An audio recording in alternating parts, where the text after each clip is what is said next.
What's your fear? Is it the fear of death? The fear or concern for the well-being of those you love? Or the fear that you may not have enough means to support your family or yourself? Whatever those fears may be, they're natural. They're part of our human existence. Today, we will explore the 7 deepest fears that human beings have and 4 practical ways derived from ancient wisdom and science to help us dissolve them and hopefully find the inner peace and joy that we're all seeking. Join me on this journey.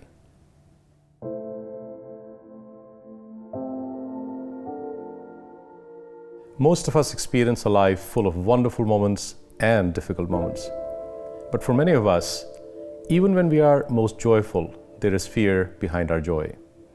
We fear that this moment will end, that we won't get what we need, that we will lose what we love, or that we will not be safe. Often, our biggest fear is the knowledge that one day our bodies will cease functioning. So when we are surrounded by all the conditions for happiness, our joy is not complete. We think that to be happier, we should push away or ignore our fear. We don't feel at ease when we think of the things that scare us, so we deny our fear. Oh no, I don't want to think about that. We try to ignore our fear, but it is still there. The only way to ease our fear and be truly happy is to acknowledge our fear and look deeply at its source. Instead of trying to escape from our fear, we can invite it up to our awareness and look at it clearly and deeply. We may think that if we ignore our fears, they'll go away. But if we bury worries and anxieties in our consciousness, they continue to affect us and bring us more sorrow. We are very afraid of being powerless, but we have the power to look deeply at our fears, and then fear cannot control us. We can transform our fear. This is a wonderful passage from the book that THICH NHAT HANH, the paragon of peace and the Vietnamese monk who lived at Plum Village, wrote. It's called Fear. He's written about 100 books to spread the wisdom of Buddhism and his own sensibilities from his life experiences. And I think what is really powerful about his writings is they ring true. And they have rung true for centuries and for decades and for time immemorial. Human beings in their existence have developed this evolutionary process that prevents us from falling into the grips of danger. Fear is one such mechanism, one such tool. But then when this fear becomes intense and grips us to the extent that we cannot function, it becomes a problem. At times though, fear actually opens up the doorway to courage and to vulnerability, which allows us to see things we didn't see before. It allows us to access our inner potential and our inner light. It gives us the drive, the motivation to excel and to keep moving forward. At other times, it puts us in a ball in the corner of a room and we can't function, we can't get up. So what are the 7 deepest fears human beings have that cause us so much anxiety, so much stress, and so much heartache that we cannot function? We'll explore 7 of those today, and then we'll go through 4 practical ways on how to dissolve these fears. Now, I want to be clear, this is not clinical psychology as in therapy. This is simply my sensibilities derived from my study of clinical psychology and my personal experiences, and most importantly, the wisdom, the extensive wisdom contained in books like Fear by THICH NHAT HANH and another one we're going to read today, The Seat of the Soul by Zukav. So what are these 7 fears that I'm talking about? Well, let's start at the top about the body ceasing to function, as THICH NHAT HANH put it, mortality. Why do we fear mortality is the question. I think we fear mortality because we become irrelevant. That's perhaps one reason. The second reason is perhaps because we fear that we are going to leave behind the ones we love. How are they going to fend for themselves? The lack of control, because we want to control everything. While we are around, we think we are indispensable and that we can manage the affairs of others just like we are trying to manage our own. The other fear of mortality is one of not having examined our life. Like Socrates said, a life unexamined is a life not worth living. And that, I think, is one of the biggest reasons why we fear mortality, that we haven't yet accessed our inner light. We haven't yet found our inner potential. We haven't yet found our life's purpose, and we may, in fact, leave this earth, this body, this human journey before we find that purpose. That is connected to the 6 other fears. The second one is connected to our own mortality for the well-being and the care of those who we love. When I think about my own mortality, my first thought is my 2 daughters, my family, even my ex-spouse. How are they going to manage? What are they going to do? Is this going to be a challenge for them to continue to live without being able to call me and ask for advice? Will they in fact make the right decisions about choosing the right spouses or the right careers, the right paths? Because we have this desire to control. We're going to touch on this concept of clinging that is attached to this. And it appears in many scriptures from Sikhism, Buddhism to Christianity. But it is a very valid human concern because it is attached to love. The third one I call the palace is crumbling. We spend a lot of time and effort building our lives, building our careers, building homes, finding jobs, finding careers that nourish us and nourish our soul. And then when events like COVID-19 or other things happen that disrupt our lives, natural disasters, death in the family, divorce, we find that the palace that we built is crumbling. The analogy I get is when I'm walking along the beach and I see children and even adults making sand castles, and a wave comes over and washes it away. That's kind of how I see life. And that's a fear we have, that this palace we built is going to get crumbled by some wave that is not in our control, that's going to come in and wash it away. It's the concept of lack of control. So the fourth fear that we all have is what I call dreams are dissolving. And it has 3 parts to it. So it's the fourth item with 3 parts.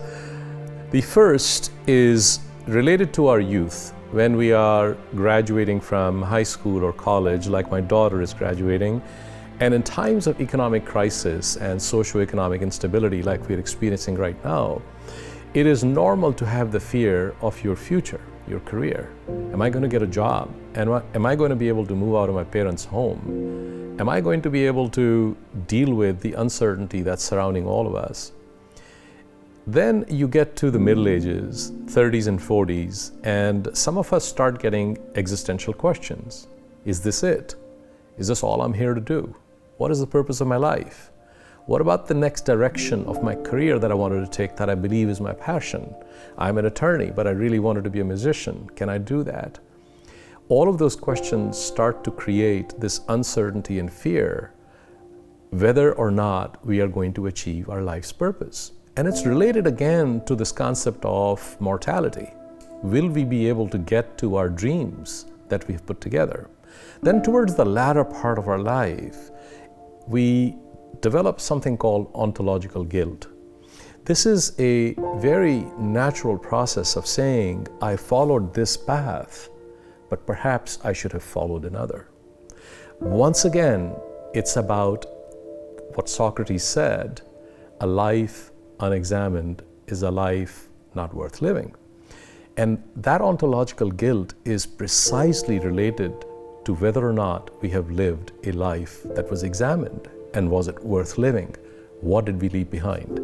Those 3 aspects are all connected to the concept of mortality. The 5th one is about survival. Now, survival is not necessarily just for yourself, but if you are the only breadwinner and you lose your job, and the uncertainty that comes with it generates a lot of fear, what's going to happen to those who depend on you? So I was taking a walk in the forest in Arenal one time, and the guide was a really funny man, and he was asking us a lot of questions, telling us about how to prevent snake bite and others. And he posed a question in this primary forest, and he said, why do you think these forests rise so tall and break through the canopy of the forest? And one gentleman quickly answered, well, because they need sunlight. And below the canopy, it's dark, so they're reaching for the sunlight. And the answer is scientifically correct. When I looked at the tree though, there were thousands of species of plants, orchids, ferns, insects, all kinds of things, moss growing on it. And I asked myself this question, what about all of these? Where are they getting their sunlight from? And science would tell us they've adapted to darkness. And I thought perhaps the answer was different, that the tree was rising up through the canopy because it understood that others depended on it. That if it didn't do that, how could those who didn't have the capacity or the capability or resources reach the sunlight? That's how I think we human beings are. If we're caring for those who depend on us for survival, and we are not able to bring home a paycheck like my father wasn't able to, the fear can be pretty intense. The sixth one is compassionate care. And that is something that's very evident in this time period with COVID-19. Many of us become primary caregivers to someone we love. And in an environment like this, not only do we fear for our own health, that we may not be able to care for this person, but we also fear about the health of the person we are caring for. What if they were to get infected? What if they were to die? Again, mortality, lack of control. This woman in Italy who said that I don't feel sad or disappointed, I feel impotent against this silent enemy. That fear of lack of control when you are caring for someone can also be one of the deep concerns that sits not perfectly well inside your body and inside your soul and bothers you. Finally, the seventh fear comes from religion. It's the concept of heaven or hell. And to me, heaven or hell exists right here on earth. Do I believe in afterlife or not? That's a different question. Do I believe in the concept of heaven or hell? That's a different question too. It's not about my belief systems. It's about what many people believe to be true. Am I going to go to heaven once I die, or am I going to rot in hell? Will I be in bliss or will I be in pain? Will I find the luxuries of being a soul that floats beautifully across the skies and is with angels and is with God, or am I sitting with demons on fire pits? I think to some people, when religion is so important to them, that becomes a fear also. So these 7 fears bring out some of the good, the bad, and the ugly in us. The bigger question is, how do we dissolve these fears? How do we get past them? How do we convert this negative energy into something positive? So in this particular instance, the solution potentially comes from Gary Zukav's book, The Seat of the Soul, a very powerful book. He is a torchlight in the field of spirituality, and it's an amazing book that has had a big impact on my life. So I'm going to read you a paragraph from it.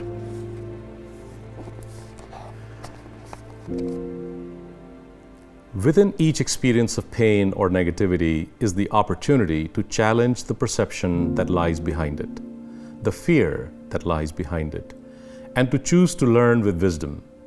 The fear will not vanish immediately, but it will disintegrate as you work with courage. When fear ceases to scare you, it cannot stay.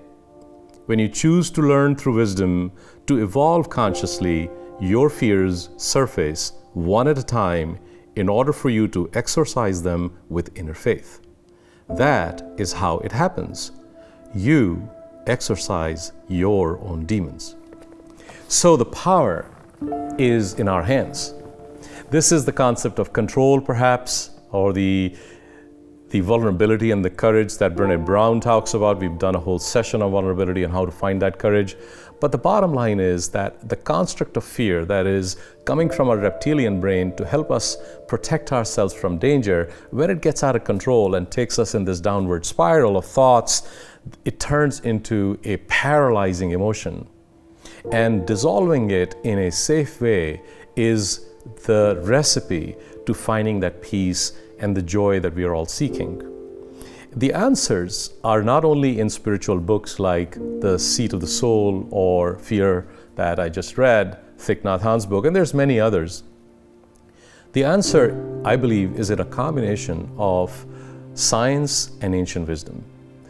I studied clinical psychology through the lens of spirituality, and that gave me some insights And that led me on a path to study some books and find the wisdom on how to deal with my own fears, how to deal with my own concerns of mortality and leaving behind my daughters and others I love. How did I manage that? So, what are the 4 ways to safely dissolve fear? We're going to use an acronym as we use in much of our talks. The acronym is SAFE, S-A-F-E. The first S is to study deeply. Now, what do you want to study deeply? You want to study deeply the science of fear, the emotion of fear, how it feels inside you, where does it sit, what does it do to your body, what does it do to your emotion, sort of how THICH NHAT HANH tells us to do. Learn to look at it clearly and deeply. Now, the question is, how do you do that? I found my personal wisdom in the philosophy of Buddhism. There are 2 concepts of Buddhism that I found very, very helpful. Now, I'm not a practicing Buddhist, but I really find philosophies in Buddhism that really give me a lot of insight and, frankly, courage to face these demons. So the 2 concepts are both eyes, 2 eyes. The first is interdependence, also called dependent co-arising. And the second is the concept of impermanence. So let me go through them one by one. The interdependence or the dependent co-arising comes from one of the most important sutras or the suttas as they're called, the discourses of Buddha. He actually gave us 12 links as they're called. The interesting part, as you'll hear them, is that even science, psychology specifically, with Carl Jung and Freud, links those 12 concepts in this modality of science. So they start with ignorance. Ignorance as the key fundamental reason of why we suffer. Suffering comes from the 4 Noble Truths, which we will discuss in a separate segment. So from ignorance comes mental formations.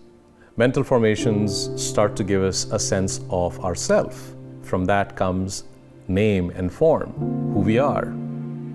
These islands of consciousness, as Carl Jung calls them. From name and self come desires and wantings.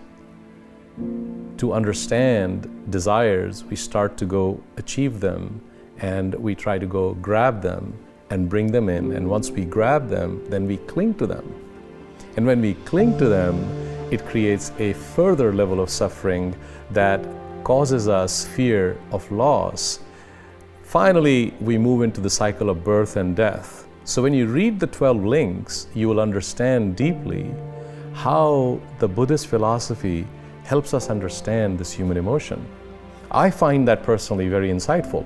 Now, if you're a Christian or a Sikh, or you belong to another religion, or you just follow simple spirituality, all of these concepts are non-religious. They are purely human. In Sikhism, for example, there are 5 precepts of fear that I feel that are connected to fear. They are called Kam, Krodh, Lobh, Moh, Ahankar. What does that mean? Kam is lust, Krodh is anger, Lobh is greed, Moh is attachment, and Ahankar is hubris. 5 human ills which create the sense of fear and ego. So with ego dissolution, fear can also dissolve. That brings us to this concept of impermanence. And what THICH NHAT HANH said is, it's not the impermanence that creates suffering. It's the desire to want things to be permanent when they are not. That is the essence of suffering in the concept of impermanence. And as the French scientist Antoine Lavoisier said, nothing is ever born, nothing ever dies. This reminds me of a story related to impermanence of my mother. When she passed away 12 years ago, she was cremated, and I took her ashes to India. It's funny, she always wanted to travel first class in the airplanes, and we didn't have the money to afford that. And because I had to take the ashes 3 or 4 days after she passed, the only ticket available was in first class. So I remember putting her ashes up in the baggage area the carry-on baggage area, and saying to her, "Mom, finally you're in first class." And of course, tears are rolling down because I couldn't satisfy her final wish, or at least one of her wishes. And I go there, my cousins and my aunt, we go to this river called Beas, which is in Punjab, and I offer the ashes to the river. And it was perhaps one of the saddest points to see her leave. I had done the same for my father 32 years prior, and now I was doing the same for my mom. Losing the second parent is especially very painful. For those of you who have experienced that, you know what I'm talking about. So fast forward to the last election cycle when President Obama decided to visit the site of the atomic bomb, Hiroshima and Nagasaki. And there's this program on NPR called Science Fridays. And they were talking about when World War II happened, or prior to that, a lot of atomic bombs were being tested. And when the final one was actually dropped, it released an isotope of carbon called C14 up in the stratosphere. Carbon, being water soluble, came down with rain and came into the waters, came into the ocean, came into the rivers. The animals drank the water, and shrubs and trees picked it up, plants picked it up, and that turned into fruits and vegetables. C14 got into everything we ate: animals, fruits, vegetables. We all now have C14. It's a radioactive but not harmful isotope of carbon. The scientists actually use it to understand aging process and how long it takes for our skin to refresh itself and so on. But what I got from then was an amazing insight, that when I realized that atoms in our body are indestructible, and I offered my mom's atoms to the river, you know where I'm going with this, her atoms got absorbed by the plants. Animals drank that water. She got into everything. And the tea I had this morning, Mom was in it. So when Antoine Lavoisier says, "Nothing is ever born, nothing ever dies," he's right. So the concept of impermanence is really a creation that we have created, and that's a seat of fear. A of safe is awareness. Awareness in a way that we want to apply this knowledge to our life now. And how do you want to apply that? 3 simple ways. First, recognize that this fear exists. Accept it. Look at it deeply, like Thich Nhat Hanh says. Don't run away from it. Just like Gary Zukav says, if you face it, you can exercise it. If you run away from it, it'll always chase you. Second, accept the fact that this fear is part of human existence, and that it's not your fault. It's not something you did that caused this fear. It's our natural process to defend ourselves against danger. But somehow it's become our narrative, and it has taken grip in our brain, in our body, in our soul. So accept that. The other part to accept is, like I said, it's not your fault. And that is a very important liberating aspect, so that this burden is something you're not carrying with you. And the final aspect is the recognition that this is common humanity, that you are not alone in it. All of us are together. All of us experience the same feelings, same emotions. Fear is a seed that sits in us, and you can choose that when it arises, if you want to water it, and whether you want to water it, or you want to tell it to go sit back down. That's a choice you have to make consciously. So that awareness is incredibly important. The F is faith in forgiveness. Forgiveness is a very powerful emotion. One of our scientific advisory board members, Fred Luskin, runs the Stanford Forgiveness Project, and he has done amazing work over the last 40 or 50 years working on forgiveness. I'm going to give you a story about Mary Johnson and O'Shea Israel. O'Shea Israel in 1993 was a teenager. He went to a bar, got into a fight, and ended up killing Loranium Byrd. Loranium was the only son of Mary Johnson. Loranium was also about 16 or 17 years old. So O'Shea Israel got life in prison. He spent 15 years in prison. And during that time, Mary Johnson went through her process of grieving, and finally got to a point that when O'Shea Israel was being released from prison, she was there to receive him. Not only to receive him, she adopted him as her son. He now lives right next door to her. You can watch their YouTube and other stories. powerful story of forgiveness of not only how it helped Mary Johnson heal, but how it helped O'Shea Israel heal.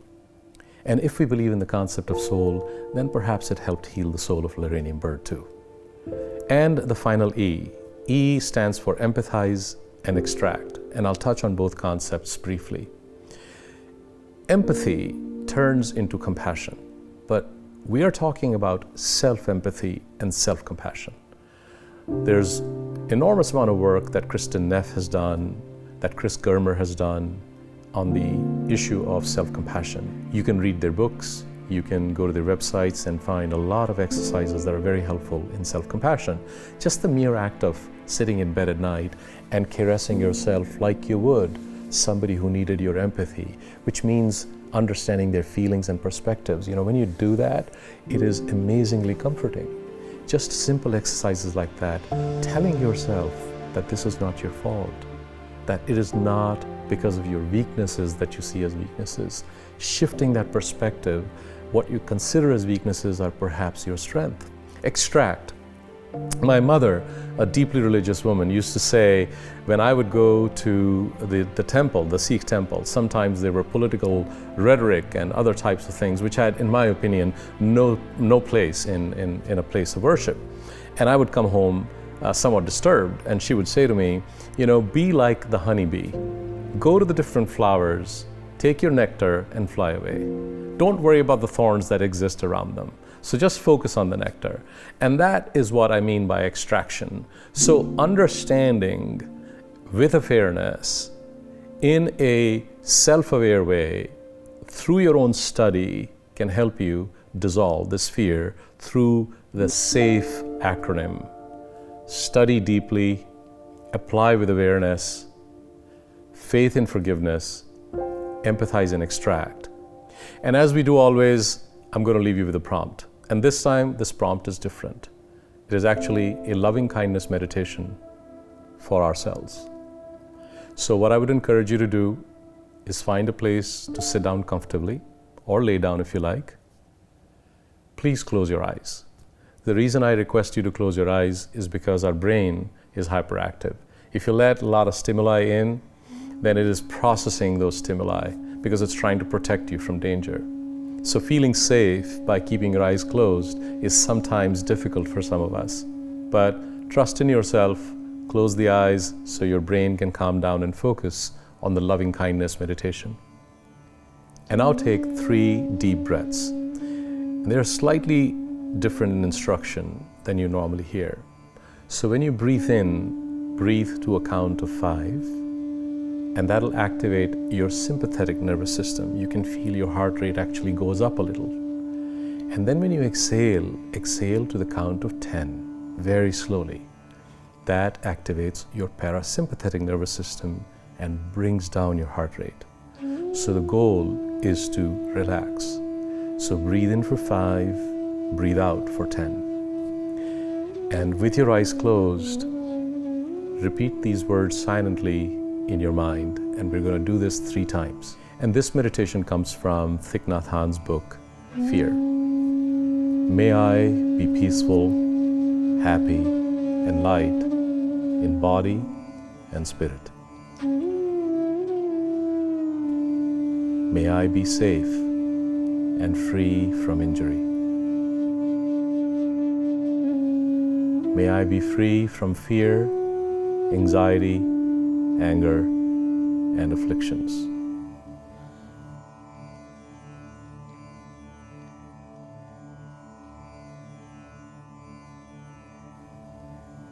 May I be peaceful, happy, and light in body and spirit. May I be safe and free from injury. May I be free from fear, anxiety, anger, and afflictions.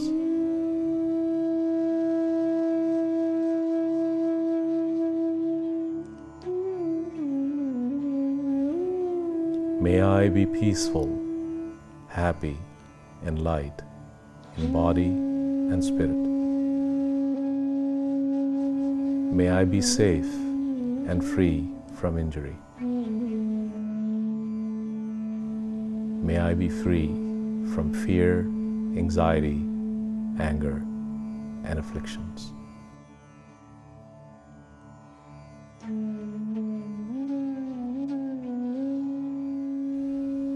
When you're ready, you may open your eyes or lay there with your eyes closed, focused on your breathing or anything that allows your mind to relax.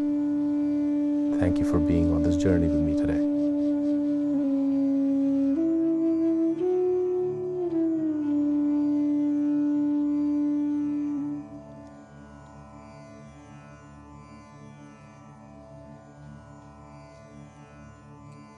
Thank you for joining us today. Before you go, I'd like to tell you about two important things. First, a little bit about Karuna, and second, how you can be part of this journey with us.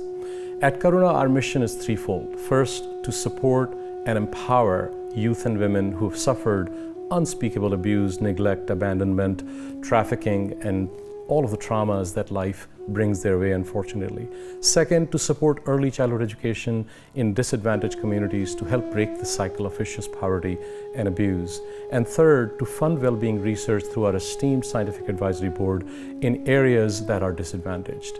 You can join us in one of 5 ways. They are listed on our website. So subscribe to this channel and subscribe to this website. You may volunteer with us, you can contribute, you can sponsor, you can be part of this journey to unleash compassion and make this world a happier place. Thank you.